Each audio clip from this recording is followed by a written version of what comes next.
this thing? Yep. No, that's right. Hey, it's Jordan with Status Coup. I'm excited.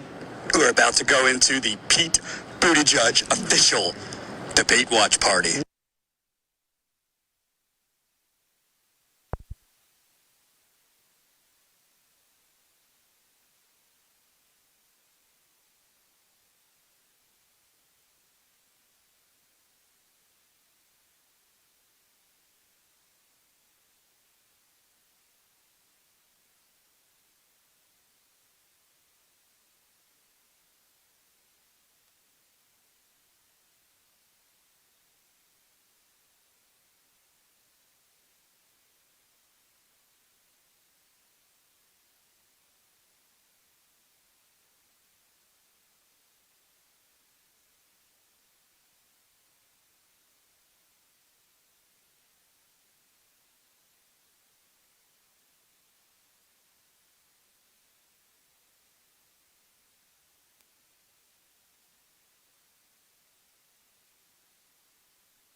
It's absolutely scary.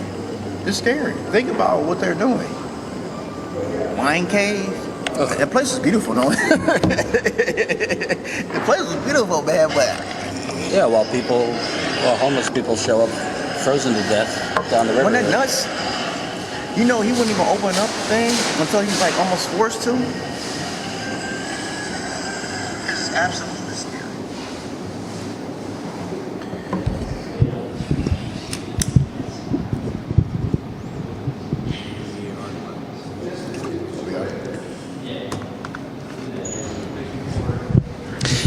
Hey, it's Jordan. I am here still in South Bend, Indiana, and we were talking. This is Councilman-elect Henry Davis, has been in politics here for 2 decades now. No, I'm not that old. Oh, you're not that old? No, I'm not that old. Okay. Well, you look 25, but he's older. It's really the debate you saw last night, which I will give my thoughts. The Pete Buttigieg you saw in that debate, the alternate reality that has been framed of who this man is compared to what people see here is like, you know, Earth to Uranus. It's it's Pluto. It's so far. Just the headlines in the last 3 days here in South Bend, Indiana. A frozen to death man, a homeless man, was found dead downriver, frozen to death of hypothermia. You have the South Bend police now investigating a story we actually broke here at Status Coup, that some of their officers were on hot tape, essentially reenacting a scene from Django Unchained, where they were basically glorifying Klansmen on their march down to lynch Jamie Foxx's character. Those officers were basically playing the part of Klansmen while arresting a black man 2 days ago. The police are investigating that. Mayor Buttigieg has not commented. By the way, the South Bend Tribune reported that story, did not actually credit us first. So if you're watching South Bend Tribune, drop a link. We broke that story. So you got a homeless man found frozen to death, because this is a scandal that we're going to cover while we're here. There is not adequate daytime shelter for the homeless here. And with the wind chill, right now it's about, some days it's in the teens, 20s here. So that's just, and the police department announced a new policy for body cameras, but they won't tell anyone what it is. Did I miss anything in the last few days here? Nah, I'm sure some other stuff that hasn't been reported, and that's, you know, what it is here in South Bend. But you're doing a pretty good job. You're doing a pretty good job. So let's give the audience a little intro about you. I heard from you yesterday. We aired for the audience a call that local Black Lives Matter and other officials had with the media to basically try and tell the media and just present factual information about Mayor Buttigieg and his, I would say, total lack of leadership, and beyond leadership, empathy for people that cannot afford to join him in the wine cave. We saw him in the debate yesterday. You know, I tweeted, he's very big on using kind of poll-tested language. Like, sure. He uses the word Washington very much because they tell him, if you use Washington with disdain, it will make you look like an outsider. He uses the word false choice very much. I heard nothing from him, explaining what he's done here. What is the big accomplishment of this man in a city of 100,000 people that prepares him to run a country that is sharply divided, a country that has gross income inequality, worse for black citizens. I also heard a lot of flowery talk about him creating a multicultural, multi-generational coalition, when I've only been here for 3 days. We just said, it is literally like apartheid, as you said. Can you kind of explain your political history and what black people are dealing with under this mayor? Well, let me first say, you know, I appreciate the opportunity to even be here and discuss this with you and also with your viewers. South Bend is a challenge, and it has been a challenge. I got elected when I think I was 25 or 26 years old. I just told you earlier I just turned 40 this past September. And so I've been at this for quite some time. I just won my third term back on the city council. I ran for mayor, so I had to sit out for a short spell before I could get back into the political ranks. And I was voted back in. Thank God. And I appreciate that. And you ran for mayor against Mayor Pete. Yes, I did. Well, I ran against him, and we can get a little bit further in the conversation now. But I ran because of the things that you were just stating. I thought that, and I still think that he ignored the issues of the people, and those are some of the things that are happening right now when you're talking about electoral politics in Washington, or even what happens on the debate stage. You have people that are are tone deaf to what is happening to everyday Americans, and so Pete has literally ran the city that way. That was his leadership style. He would really, nail down on what looks good, what props that he could put out to show that he's actually doing the work, or make people believe that he's doing the work. It's almost like he has been able to systematically figure out how to market himself to be that person without being the person and not doing the work. And the voters here accepted it. I mean, I can't blame it all on him, right? I mean, people actually accepted that he was doing this. He was getting funded by the local establishment here, and so he was able to exist. Well, I actually want to point out, as Status Coup reported, he wasn't only getting funded by the local establishment. No, he wasn't. He was getting funded by the D.C. establishment as early as his first race in 2011. Many officials in the Obama administration were donating to Pete Buttigieg. He got $16,000 from the Democratic National Committee's pollster.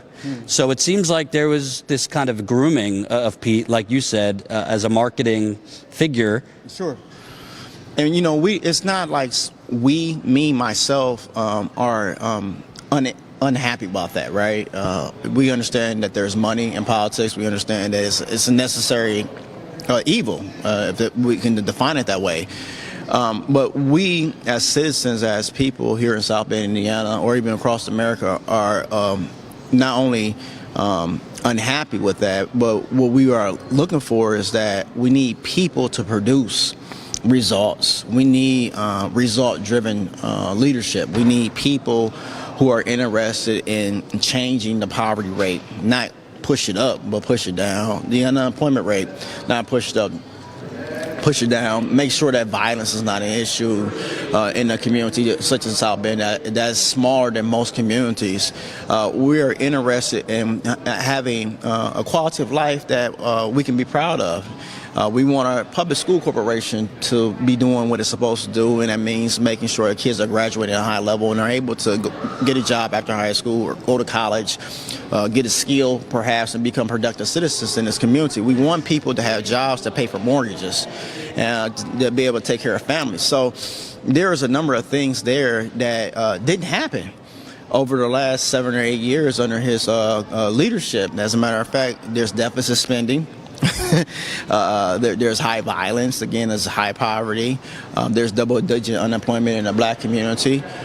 So what he was supposed to do, what he got paid to do, the $100,000 plus that he made, we need a do-over.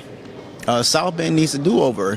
What took place and has taken place is that people accepted the fact that he was using this place as a stepping stone. That was year one. He's bigger than this place, and he's just using this for a stepping stone. And I don't particularly like the fact that South Bend was used as what we call the jump off or the side chick. And that's how we were treated. We were treated like we were the jump off, or like we were the side chick, like when he needed us, or, at late night, he come and find us, and then, things happen, and then when he was done with it, he moved on. And so we never got the fullness of the relationship of a mayor being interested in the development of the citizens in the city of South Bend. What's kind of, I go around the country and I see patterns, right? Sure. So Chicago's 90 miles away. You have gross gentrification there. You go look on the West Coast, Seattle, San Francisco, LA, New York City, Washington, it's all over gentrification, which I call economic terrorism, but that's another story. So what's interesting to me is it seems to me like people like Mayor Buttigieg are billed by the National Democratic Party, local establishment, as people who can lift up these communities that have been really harmed by deindustrialization, the offshoring of jobs, yada, yada, yada. But in reality, the picture of lifting it up is always the same story. There's about 10 to 15 blocks that have been beautified in Chicago and South Bend and these other places. I have never seen, I've been around the country to 36 or so states in the last few years. I've never seen more roundabout circles with beautiful statues that I see in South Bend, Indiana. I've been told this is the kind of stuff he did to make South Bend, Indiana beautiful. Meanwhile, you have homeless, frozen to death homeless people coming upstream down the river.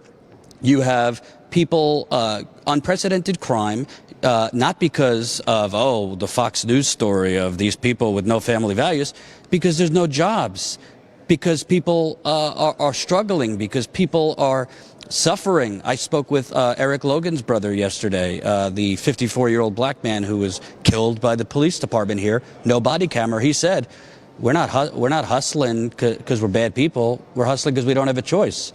Now, of course, this is not all Pete Buttigieg's fault, but what is his leadership if all of this has this divide, this apartheid you talk about, has only gotten worse under him? Well, you said something earlier about this place being harmed by deindustrialization. No, I think the economics and economy, 20-year cycles. I think everybody can accept that is what happens. That's the system that we're on. That's capitalism. That's what that is. So my audience don't accept capitalism. Well, but it's what it is. That's America. That's America. And so in order for us to get with it, we have to accept some realities that are there. But the Republic allows us to participate in the same system and change the things that we need changed to make sure that we're more comfortable here in this country. So that means you need to go and vote. But the other thing is that we weren't harmed by factories leaving. We were harmed by poor leadership. We were harmed because people that were being voted into office felt like that their careers or their ideas were a lot better than the people that they served. And so that's what you're discovering here with Mayor Buttigieg, with Mayor Buttigieg. We didn't have any tax-based expansion. We had gobs and gobs of money that was given over to some of the corporate interests here in the city in the idea of public and private partnerships. The extreme tax abatements. So they were getting tax abatements on top of money from the TIF district. And there was nothing outlined legislatively that says that, you have to give X amount of jobs to, these people in the census tract over here, or you have to have X amount of African Americans on these jobs. And if there was those items on the legislation, they were never being enforced. So you had a complete disregard for the taxpayers' dime and dollar, and even the health of the city in the future. And so those are the things that that we've been experiencing at a high level. I'm not saying that he picked up this practice alone by himself. He continued a lot of the things that have been going on for decades. However, he did it in such a way that he just increased it. It was like he went from 0 to 100. So when he came in, there were several black department heads, for instance. Within a year's time, there were none. The police department has the lowest amount of African Americans ever, in their ranks. None of them have really been progressed through the ranks, meaning they're, getting higher ranks, captain, lieutenant, sergeant, what have you. Those things are not a racial issue. Those are economic issues. We do know in most communities across America, we're segregated. White people live with white people, black people stay with black people, Italian people stay with Italian people, etc. And so if those people are not living in the areas and they're not being employed, perhaps like in the police department on the tax dollar, then that tax dollar doesn't rotate back through that community, which obviously lessens, the economic or strains the dollar economically in that area. And so me saying this is not like it's some type of newfound idea. I mean, it's not like I'm in the back room figuring out some Albert Einstein equation. These folks as well know that. I'm not speaking something that, just came out of the sky from God. You have to know that. They have to know that.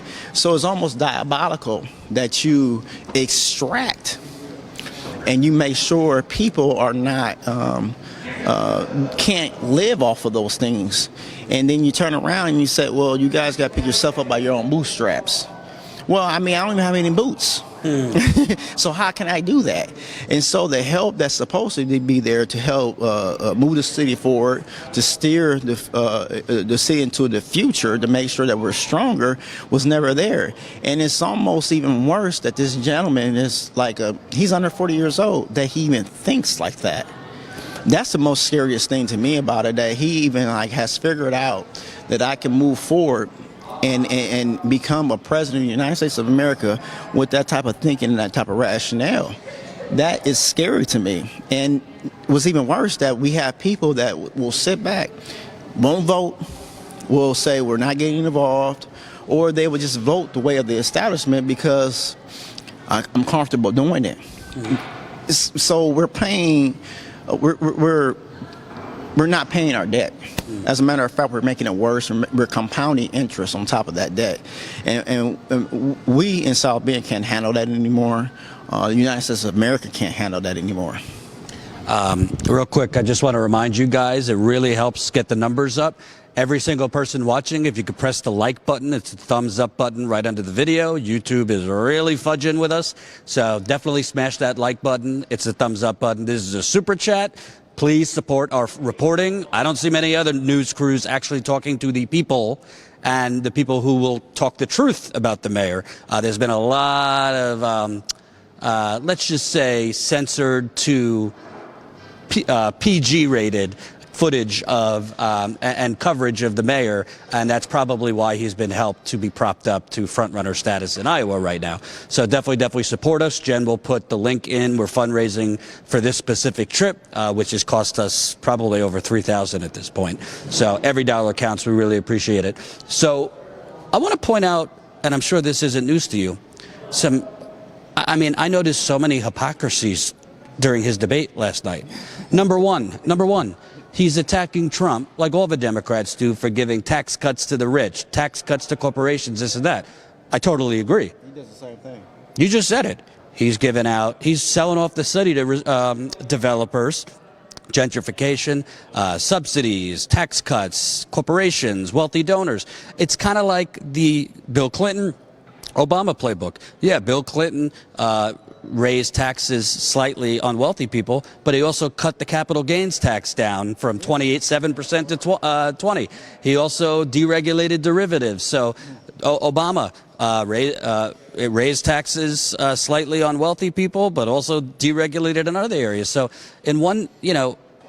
if he became president, he's still gonna give subsidies and tax cuts and things like that. The second hypocrisy I saw, he's sitting there bashing Elizabeth Warren and Bernie and others for being millionaires. For working for what they deserve. Right. But also, no disrespect to Mayor Pete or his family, Pete was born into a fairly wealthy family. He was born on second or third base. I'm not criticizing you if you were born into a good situation, but Bernie Sanders was born into a working class family. Elizabeth Warren, a middle class working family. So it seems like he's saying, well, because I'm not a millionaire currently, that means I'm somehow a populist. The third hypocrisy I saw, he's extolling the freedom of the press. You weren't there. We put up the video already. It was like a neoliberal military force at his debate watch party last night. I had people watching me from the back, from the right, from the left, and in front of me. They wouldn't let me take photos. They wouldn't let me take video. They didn't even want me to ask questions. The reason I went, to be honest, was I'm interviewing a lot of people that are critical of the mayor. I'm not one to be like, let me do faux balance, but I actually wanted to hear from people that might support him to understand why. I would challenge them respectfully, but I wanted to give his supporters a view. So I guess what I'm getting at is, it just seems like everything he says, there's a contradiction that shows he's kind of doing the opposite. Yeah, but you know, that's the problem at this point in America. Contradictions seem like that it wins out more and the truth is dead. And so it's up to the American public to reform that discussion because the truth will always be the truth. It just takes time sometimes for it to show up. And in our way of dealing with this, and especially in this field, is that, again, I go back to it, we have to vote. We have to make sure our voices are being heard. We have to make sure we participate. And that's the only way out of it. As far as what happens here and what's going on here, it's like I said, it's difficult. It's very challenging. The way that we have dealt and the way I've been able to survive in this atmosphere is to continue to stay on the issues of the people and making sure that the people have a champion that will listen to them, that will fight for them, that will work with them to ensure a better day and better future. Outside of that, I just can't believe that, and I won't rest until we get what we're due. We can't allow those sorts of ideals, spirits perhaps, to rule our atmosphere, and I'm not interested in those things in ruling my atmosphere. A lot of what's been done has been done, and one thing that you didn't talk about was education. Obama didn't do a very good job with education. As a matter of fact, Arnie Duncan, he was terrible.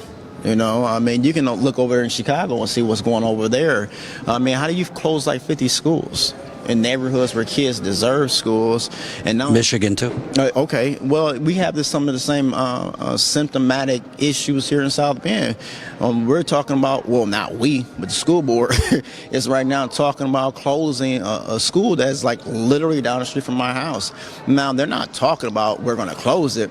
We're going to add a charter school inside the school. Now, I don't understand in what universe does a charter school and a public school can share the same space. One cannibalizes the other one. And then you have people on the outside, well, they're both publicly funded, but they're not both publicly controlled. So it's a different conversation. And so now you're having a corporate take over your tax dollar, which is the largest part of the tax dollar, and they're going to use it to their benefit. So now you're going to get less services inside of that school.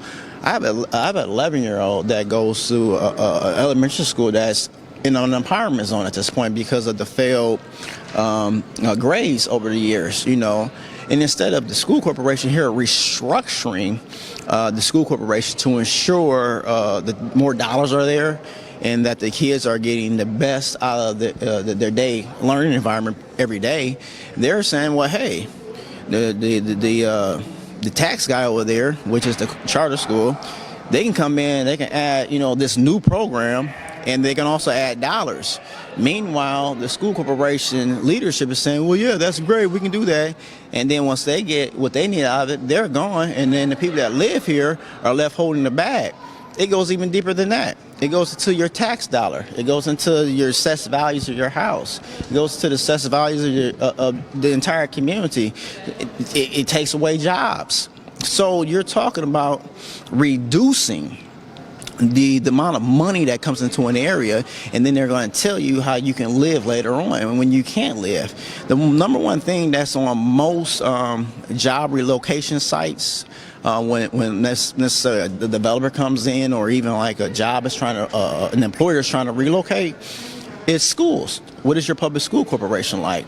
Because they're going to need workers, right? They're not going to necessarily look at the universities because those folks are already in school. They've done well, and that's what they obviously want to do, and they're going to do it. And chances are they're not necessarily going to stay in that particular area. They're going to find jobs wherever they can, so that they're comfortable. But in the local area, in that local fight, those jobs that are supposed to come in are going to look at the school corporation, and if we're not doing well with our public school corporation, they're not even going to touch the area. I'll give you a couple of examples right now. Benton Harbor and Gary, Indiana. And that's what we're suffering from right now. And I can't imagine myself sitting here in South Bend and allowing what Pete Buttigieg has allowed to happen here continue on. I'm not interested in that. I'm interested in continuing to fight for this community. I'm invested here. My wife is an educator. She's an assistant principal in a neighboring community. She talks about the same issues in this neighboring community, and it's like they're destroying or trying to destroy public education, and we can't have that type of discussion. Matter of fact, that can't be our reality. We have to figure out what's best suits our children, what's best suits how do we fund public education, what makes it better for us later on. Charter schools is not it. You know, it's interesting to me because, call me cynical, but I happen to think all of this gentrification, what you just described as essentially privatization in another name. I mean, that's private.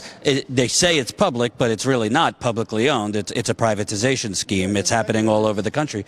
But do you find this to be? I'm not saying Pete Buttigieg is in his mind or heart is just like get rid of the black people, but de facto, these policies are pushing more and more black people to the west side of town. You look at areas like Flint, Detroit, Chicago. Chicago, more black people have left Chicago in the last decade than in previous decades. These policies, whether intentionally to push black people further and further out or not, are doing so. Well, it has to be intentional. They know it's intentional, and it intentionally pushes out poor people. So disproportionately, black people are impacted, right? So you're going to have more black people that are being pushed out. What's even more phenomenal about that, even that equation, is that they don't care. And the other part of that discussion is that, let me rewind a few years back. 2008, I was voted in, was 7, and in 2008 I took my seat on city council. At that time, we had the largest number of African Americans to be voted in on that council. It was like, I think it was 4 of us, close to being just the majority, just walking in the door, which was awesome, right? This city has never seen that type of representation physically. So, and sorry, how many city council members are there? It's 3 right now, black, but it's a total of 9, and then 1 mayor. It's a strong mayoral system, so the mayor is sort of like a king, gets to do a lot of, spending. So when you came in 2007, how many black people were on city council? 4. It was 4 out of 9. It was 4 out of 9.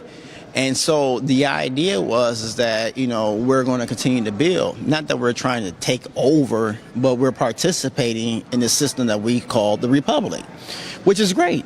We ask for full participation. We need to be at the table when decisions are being made, when money is being divided. We want that back in our community. That's what we're supposed to do. That's what the Constitution says, right?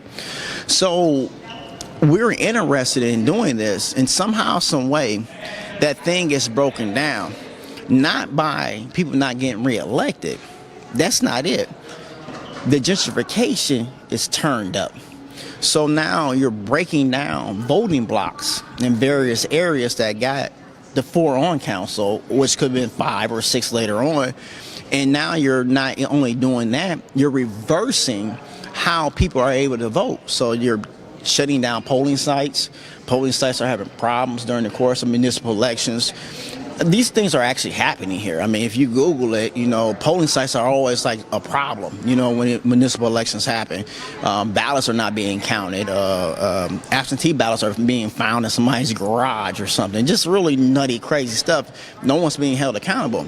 But the biggest part that where I'm going with the discussion is that as these charter schools are coming in, as this gentrification thing is being sped up, you almost believe as time goes on, as we're being pushed west, because that's what you're just talking about, we'll be in a situation where we're no longer in the city. We can't vote our representation in anymore. So we're just hanging out in the colony being told what to do, or just getting the scraps that's coming off the table. And that's the biggest problem, and I don't think people really want to recognize that or even seeing that happen, but that is the problem. And that's the type of leadership that we have. It's not inclusive. It's very exclusive. It continues to be exclusive. It continues to be something that, quite frankly, destroys what we call legacies for our families. Schools are being taken over in our areas. As a matter of fact, years ago, there was a couple of different schools that used to have a high black population in it. And within those population, the kids actually live in that area.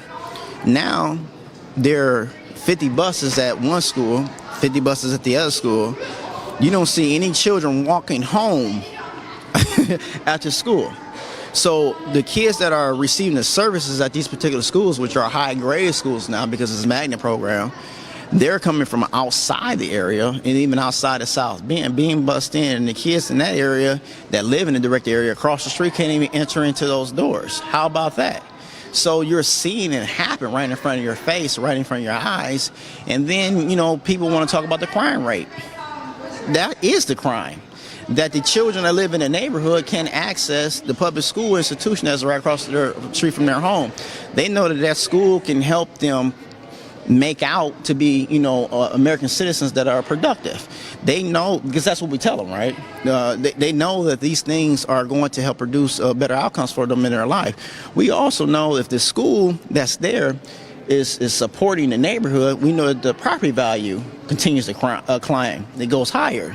Well, in those same areas, you see the property value has fallen drastically, and in some of those areas, they have the highest foreclosure rates. So Pete comes in with the wrecking ball. He wants to tear down houses. It's 1,000 houses, 1,000 days program. And that's what started, the problem that we're really, really suffering from now is like, we're going to go in there and just knock down the houses. We're going to get rid of the problem. Well, the problem was black people. It wasn't the houses. It was the voting block. That was the problem. It wasn't the houses. You can erect a new house. That's not the issue. The issue is you guys get out of here so that you can't vote people back in office the way you have been voting them in. And that's what has occurred here. And it's unfortunate. And I guess that maybe that's part of the American way too, but I don't believe it. You said something yesterday, for those that don't know, there was a call that local leaders here had with the media that I thought was really powerful because, journalists on the call, which I thought was ridiculous questions. And anyway, the Associated Press person took 20 minutes to ask a ridiculous question, but they were basically trying to ask black leaders, well, what do you think Pete would have to do to attract the black vote? And I want you to say what you said yesterday, but you basically said you shouldn't have to do anything different because black people are people. Yeah. What black concerns are the same as white people. Can you kind of expand on that? Because it seems like Pete talks in this language that's like we have to do something different or... We're aliens. Okay, so we're aliens, right? Black people are aliens. Black people are monsters. Black people are subhuman, maybe from another planet, perhaps. I don't know. And what continues to be the alarm that's set off is that we have to do something for those little black kids over there because they really need our help. No, we need people to get out of our way.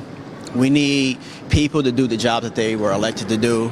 We need money to rotate back through our neighborhoods, just like it rotates through other people's neighborhoods. We need the public investment. Matter of fact, we breathe air too. We need water to live on this earth, just like the next organism or the next, human species or whatever. I'm sorry to interrupt you. I just want people to know there's also, it's been reported now, a major lead problem in South Bend too. So add on to the list, there's a major lead issue. It's not only in South Bend. Obviously, I cover Flint and other places, but there's a major lead issue, too. Well, yeah, it's a Midwestern thing, right? And so that whoever becomes the president, we hope we get a president that is going to be interested in rebuilding America. We need another FDR package. America needs that. I don't care what side of the fence you're on. America needs that. I don't want to be driving my car over a bridge and then somehow it just collapse. Kind of like it did in Minnesota some years ago, So we need to rebuild America, and that obviously will help produce more jobs. We have to do that. But, it's almost a really disgusting discussion that we have to have about what black people need. And it almost makes black people feel like that we're not worth it. And it irritates me to no end that I have to explain to people in 2019, almost 2020, that we're still talking about what black people need. I'm a person. I desire respect. I need respect. I deserve respect. I deserve, if I'm paying money to, property taxes or where have you, then I deserve to have my streets repaved every summer. I deserve my representation. Make sure that there's curb lines in front of my home, that there are adequate responses to the job market to ensure that new jobs are being produced here in the city, that there's tax-based expansion happening. And so that I'm not looking across the river, especially here, and seeing all of this great development that's occurring, and I can't have the same reality, the same thoughts are going to happen in my own community. And that's the problem, that we are looking at something happening across the street that we can't have done right in front of us on our own street, on our own front porch. And so I don't take kindly to people, and I don't spare none when those type of questions are asked, because like I said, it's disrespectful. I need exactly what you need. I desire what you desire. I deserve what you desire. You understand what I'm saying? And for people to even play the card like, well, you guys should show up with a plan and an agenda, and maybe you'll get these things. Bull. That's bull. I call bull on that. I'm a voter. I'm a taxpayer. I'm a citizen. I work. I went to school. So guess what? I deserve that as well. And quite frankly, you all deserve it. And so we need equal representation. We need equity. We need legislation that is going to ensure us a brighter future. But we also need enforcement of that legislation. And the enforcement obviously has been Mr. Buttigieg, and we haven't gotten that. And that's the shame of it all. And I'm sure that's happening in other areas in communities in America. But I live in South Bend. This is where I'm at. I love this place. This is home. And we deserve it. And so for anyone that thinks it's okay to ask a question about what the little black kids need, they need what your children need. You know, I want to ask you a question about psychology for a second, because I find this, and I found this since I've been here. We talk about voter turnout, for example. Mayor Pete, during the debate yesterday, obviously wanted to point out that he won in Mike Pence's Indiana as a gay man, which I'm not minimizing that's great. He's still a white man. Right, he's a white man. Yeah. But he talked about like he could create this multicultural, multi-generational coalition because he won 80% of the vote in South Bend. He left out the fact that only 8% of the population voted. And part of that reason is, obviously I understand it, but people I've come across here in the last few days say, why should I vote? Because they've been beaten down and beaten down and beaten down by this system that they just have zero hope. Apathy. Right. Yeah. So how do you turn that around? Because it's obviously not just in South Bend, but it's brown people. A lot of brown people feel the same way, indigenous people. How do you turn that around? Because if the 40% or I don't know the population here, but the 40% of black people here, majority came out to vote, you could take out the Pete Buttigieg's of the world. Well, this is going to sound real corny, the first part of this, because it's going to sound like, some boilerplate response. But you have to have hope. Obviously Obama ran that into the ground, and things didn't, turn out hopeful. It's kind of hope and chump change. But. Yeah, it didn't happen like that, but I have hope. I have an idea of a better future. I have a vision of a better future. I have a very strong prayer life. I love Jesus. That's who I am. That's what keeps me going on a daily basis. And so we have to figure out what is it that keeps us going and stick to that. I think that people want people to produce results. And so I know in order for me to continue to stay in the lane that I'm in, to serve in the lane I'm in, I have to make sure that people are getting the results that they desire. Yes, it's a lot of white hairs. There's a lot of sleepless nights. It's quite stressful, but people are interested in results, and the elected officials that are in these areas, they have to be accountable. And a lot of them are just looking for something to do or to be something. And I think that's Pete. He wants to be something. It's not the job that's at hand. The job here or even in Washington is it has a lot to it. You're dealing with people's livelihoods. You're talking about generationally. You're just not talking about today or tomorrow or yesterday. You're talking about 20 years ahead plus 20 more years times 3. You understand what I'm saying? So it's just not today. Those elected officials that are being elected in office, they have to be accountable to the people. They should want to be accountable to the people, because at the end of the day, it comes back full circle. We're on the same ship. I mean, I'm being honest with you. What impacts me impacts the folks on the West Coast. It may not get there in the next 12 hours or 3 hours or have you, or through an email, but it's going to get there. And so as long as we continue to put ourselves in some sort of silo and make it seem like that we can operate on our own, we breathe our own air, the more that we are fooling ourselves and thinking that, you know, I'm going to make it to the moon before you do. I'm going to leave here on Earth, and you're going to die, and I'm not. No, that's not true. You're receiving the same services, the same benefits that I'm receiving, and it's best that we work together at this to ensure a brighter future, not for myself, but also myself and my children and their children and their children, so we can keep this thing going. And the selfishness needs to go out the window. And to the voter has to be... this is not student council, right? This is not a student government association to a local college. This is real life. And so we can't keep treating it like some type of student council race. Oh, that's my friend. I like her. She cool. I'm going to vote for her for class president. Yeah, that's probably why you don't have class reunions like you're supposed to. I'm serious. That's why. Now you're dependent on Facebook to provide that outlet for you. No, you're actually involving somebody in your life that is going to have a profound impact on your life, your quality of life, in your children's life, and your grandchildren's life, and the people that live next door to you. They're impacted too. So, I mean, there's a responsibility on both ends, and we just can't continue to take that lightly. I think also there was a woman on the call yesterday who really eloquently said, yeah, the Trump brand of racism is a lot more in your face and extreme, but the Pete brand of racism is systemic. So it's kind of like, all right, you want to get rid of Trump. Let's say you put President Buttigieg in there. Is life materially better in South Bend? No, absolutely not. And as a matter of fact, you respect Trump's racism more than you respect Pete Buttigieg's racism, because Trump is strong enough and big enough to tell you how he feels. Pete will lie to you and make you feel like, you know, it's not like that. And then before you know it, it is like that, and you're worse off.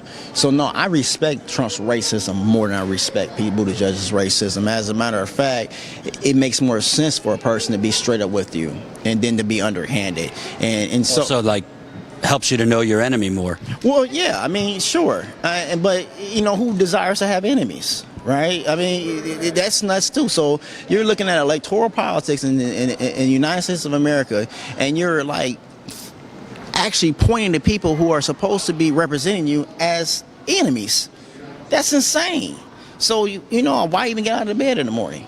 You know, I mean, seriously, why get out of the bed? So we have to, like, I keep going back to it, we have to be more responsible on how we elect our elected officials. They have to have something behind them. They have to have, like, some outcomes, right? We talked about this before I got on camera. Where did Pete come from? Who is he? You know, we understand that he's being supported by some faction that has served at the highest level of our government. But who is you? Who are you? What have you done? Where are the outcomes? You know, you have to do the work. Oh, at least we used to have to do the work. There was a time that, you know, you had to bring something to the table. At one point in time, you had to be married, or it was good that you were married. It was good that you had children. It was good that you were a homeowner, right? I mean, even when this country got started, they had grandfather clauses, right? You had to be a homeowner, right? You had to be a property owner, something that said that you were invested into this area, right? And then as, you know, America grew, you know, things changed. But it was still you had to be invested, right? And even with that investment, what did you get from it? So Henry's Davis family, there's like 8 of them, you know, and he's married to his wife. They have a big, beautiful farm. So maybe he becomes a state rep or he becomes a state senator. And I'm talking about old times, 1800s, you know. Maybe we usually use him because he really believes in that area. Now it's just kind of like a microwave approach to an elected official to become president. So now we're talking about the system itself allows people who are undetected, who are not battle tested, who have absolutely nothing behind them, and it becomes almost a celebrity thing, you know, and so he's really cool. I bet he could be president. Nah, you can't be president. As a matter of fact, I'm scared if you do become president because I don't know how you're going to react when the Ukraine or which one, Korea, was that South or North Korea that's has a problem? North. I knew that. I'm just playing, but when the guy over there, what Kim Jong, yeah, that guy. When he behaves and wants to set off some nuclear weapons, you're not going to be able to call Dennis Rodman and ask him to go over there and hang out with Kim. You understand what I'm saying? You're going to figure out what's going on and figure out what is the best way to handle this situation. And I don't want a person that has absolutely no experience dealing with people in that seat. That's a horrible mixture. There's a recipe for disaster. My last question. What role does the media play in all this? Because to me, obviously Barack Obama got a lot of adoring media coverage. In 2007, 2008, he was not critically covered, but he also was a senator. You know, like, yeah, he was light on experience, but he was a senator. He was a community organizer. So there was a little bit more of a resume. Had a family. Yeah.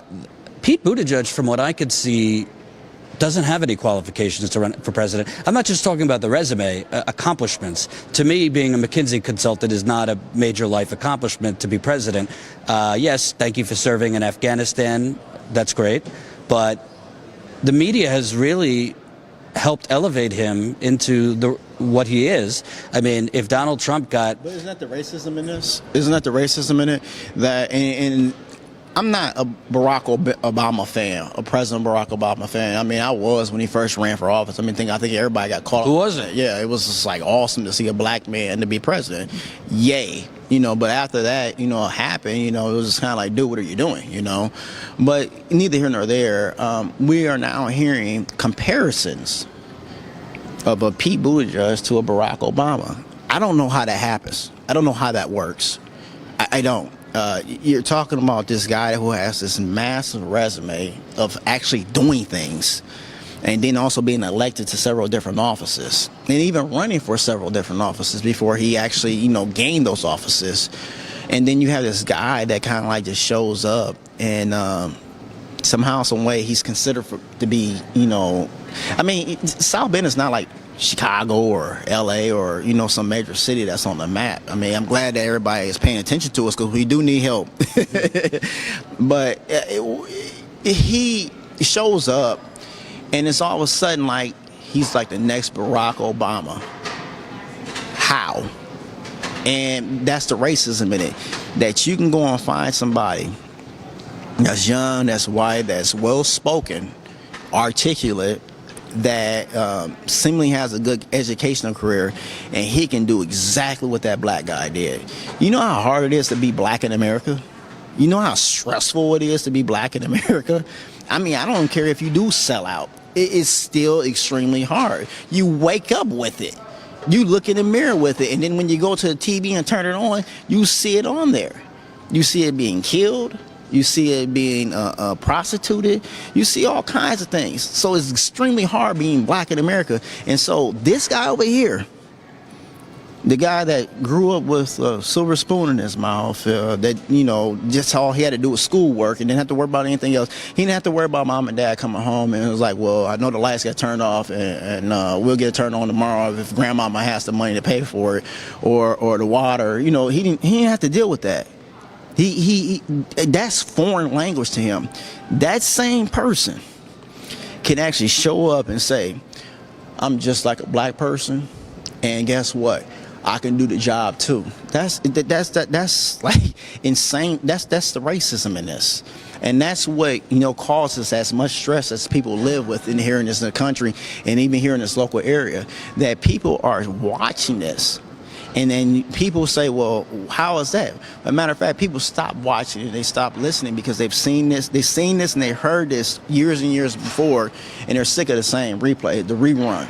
And there's no commercial breaks. So people become more stressed, right? They don't want to participate anymore. And then when the violence take off, they say, oh, well, you guys need to be prosecuted. That's the violence. No. The violence was before, when we said that this guy who has absolutely no idea what it is to be the head of household should be the American president. That was the violent thing. That was the violence. When he was not being accountable for the $100,000 that he was making per year, that's the violence. It's not the kids that was at the candy store and they robbed the candy store because they don't have any money at home to eat. I'm not condoning that type of behavior. Understand what I'm saying? But the violence started a long time ago. Somebody sowed the seed a long time ago, and that's what the outcome that you got. So this guy, this system, the people that are, I guess, call themselves running it, they're not accountable to the American public. They refuse to be accountable to the American public, the citizens, the taxpayers. As a matter of fact, they don't even believe that they are of that same mindset or same population. They think that they're above us. And so, again, I have to go back to it. People have to get excited about their future. Not necessarily about the candidate, perhaps, but the future. And then you go find the candidate, you support that candidate, you fund that candidate, and you make sure that candidate gets in office. That's how we bring about change in America. And for people that, even after Pete Buttigieg is out of the picture, what should people who don't live in South Bend know about situations they might have that are similar?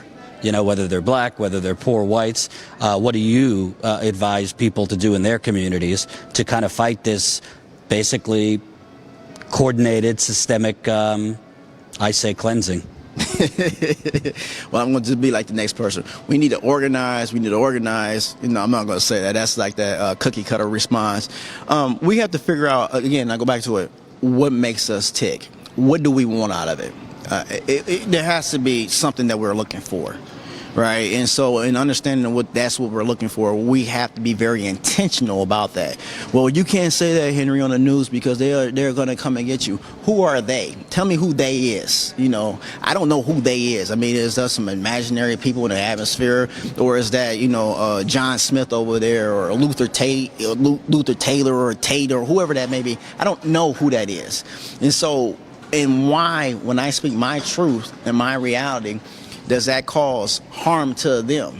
This shouldn't cause harm to them. As a matter of fact, it should start a natural discussion. You understand what I'm saying? That allows both of us to exist in this atmosphere. There's enough here for everybody, right? And so I should be able to speak my truth without somebody feeling like I'm talking bad about them. No, I'm telling you what I need. I need air to breathe. I need water to drink. I need an environment that is safe. I need my kids in the school corporation that they can actually excel in, learn in, and that has the proper resource. They have a principal in there that cares. They have teachers in there that actually lives in the area.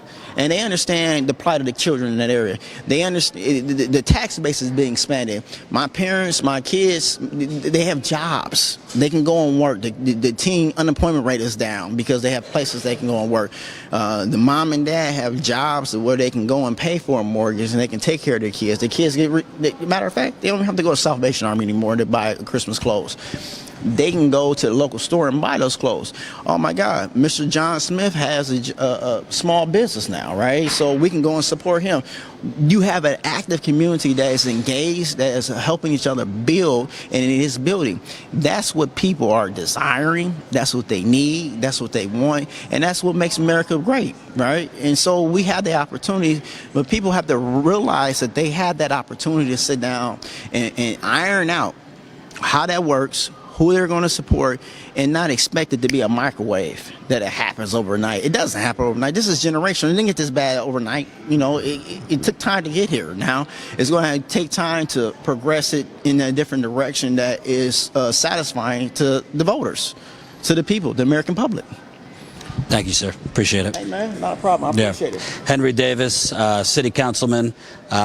Fighters like you, hopefully things turn around here.